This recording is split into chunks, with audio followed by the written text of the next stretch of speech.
जय हिंद। आज के इस वीडियो में हम लोग 12वीं कक्षा के लिए महत्वपूर्ण लघु उत्तरीय प्रश्नों पर परिचर्चा करेंगे। यह प्रश्न बिहार बोर्ड इंटरमीडिएट परीक्षा 2021 के लिए छात्रों के लिए निश्चित रूप से कारगर साबित होगी। इस प्रश्न को पूछे जाने की संभावना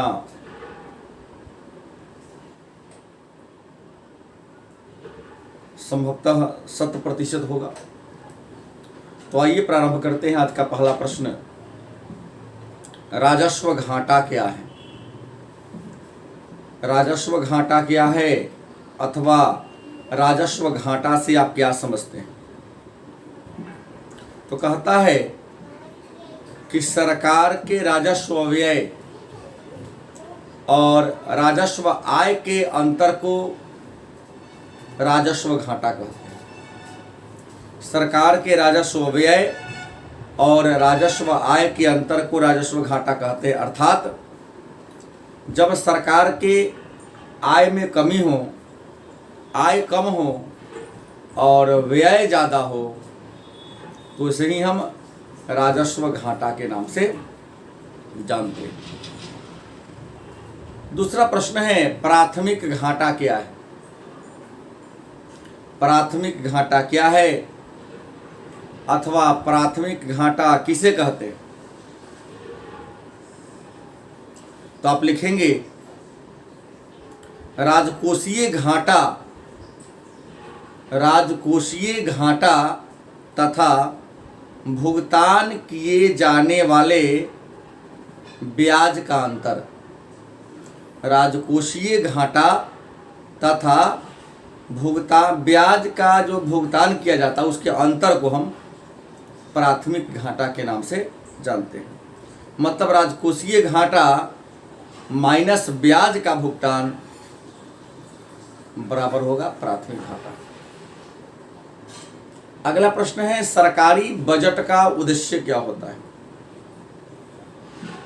सरकारी बजट का उद्देश्य क्या होता है? तो सबसे पहले आप बजट की परिभाषा लिखेंगे कि सरकार के एक वर्ष के आय और व्यय के विवरण को बजट कहते हैं और सरकारी बजट का उद्देश्य होता है नंबर 1 में आर्थिक विकास को प्रोत्साहित करना, 2 में क्षेत्रीय विकास को बढ़ावा देना, नंबर 3 आय एवं संपत्ति के पुनः वितरण को ठीक करना, आर्थिक स्थिरता को बनाए रखना, रोजगार का सृजन करना और सार्वजनिक उपक्रमों का पुनः वितरण करना सरकारी बजट का मुख्य उद्देश्य होता है। अगला प्रश्न है, विदेशी मुद्रा के मांग एवं पूर्ति के स्रोत की चर्चा करें। मतलब विदेशी मुद्रा की प्राप्ति कैसे होती है, हमें कैसे विदेशी मुद्रा की प्राप्ति होती है, हमें विदेशी मुद्रा कहाँ कहाँ से आता है, इसी के बारे में चर्चा करना है। तो आप लिखेंगे विदेशी मुद्रा के स्रोत हैं नंबर 1 विदेश में किया गया निवेश, विदेशी सरकार के द्वारा उपहार में दिया गया, विदेशी वस्तुओं के मूल्य पर साटा,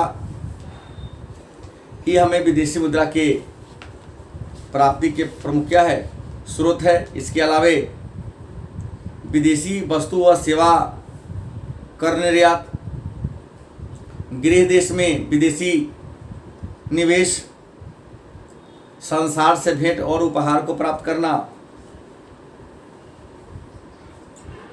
ये हो गया आपका विदेशी मुद्रा प्राप्ति का स्रोत। अगला प्रश्न, भुगतान संतुलन क्या है और यदि किसी देश का भुगतान संतुलन प्रतिकूल हो जाए तो उसे आप कैसे ठीक करेंगे? भुगतान संतुलन क्या है और यदि किसी देश का भुगतान संतुलन विपरीत हो जाए तो आप उसे कैसे ठीक करेंगे? आपका उत्तर होगा किसी देश के दृश्य व्यापार और अदृश्य व्यापार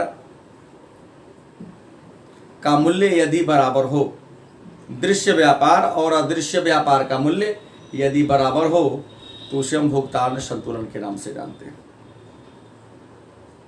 यदि किसी देश का भुगतान संतुलन प्रतिकूल हो जाए तो इसे ठीक करने के लिए व्यापार चक्र में कमी करना चाहिए, कीमत में स्थिरता लानी चाहिए, आयात एवं निर्यात में समानता लाना चाहिए, विभिन्न देशों के साथ संबंध को सुधारना पड़ेगा और अंतर्राष्ट्रीय व्यापार का विस्तार करके हम विदेशी प्रतिकूल व्यापार जो मेरा है उसको ठीक कर सकते हैं। अगला है घाटे का बजट क्या है?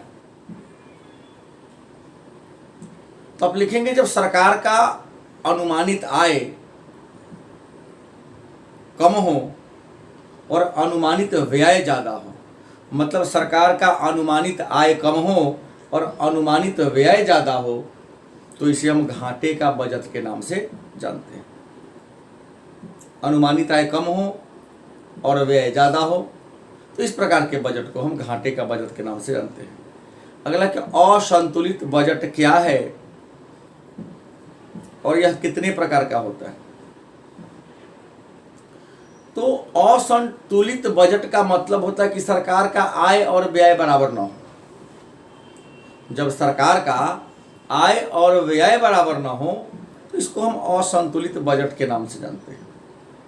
और असंतुलित बजट दो प्रकार के होते हैं। नंबर एक बचत का बजट जिसे अतिरिक्त बजट भी कहते हैं और दूसरा घाटे का बजट। तो आपके मन में पुनः प्रश्न होगा कि बचत का बजट या अतिरिक्त बजट क्या है? बचत का बजट या अतिरिक्त बजट क्या है?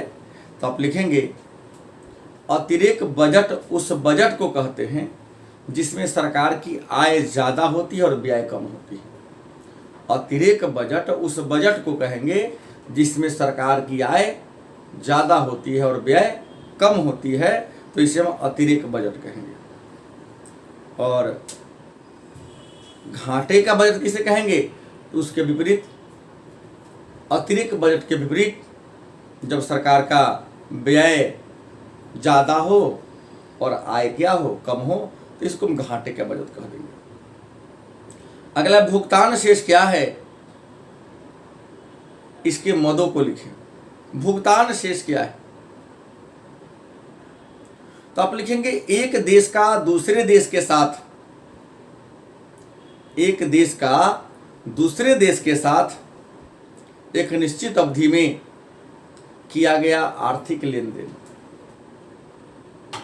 एक देश का दूसरे देश के साथ एक निश्चित अवधि में किया गया आर्थिक लेन देन भुगतान शेष कहलाता है। और भुगतान शेष के मद हैं दृश्य मद, अदृश्य मद और पूंजी अंतरण। तो आज के वीडियो में इतना ही। पुनः इससे आगे के प्रश्नों को हम लोग अगले वीडियो में लेकर आएंगे। तब तक के लिए धन्यवाद।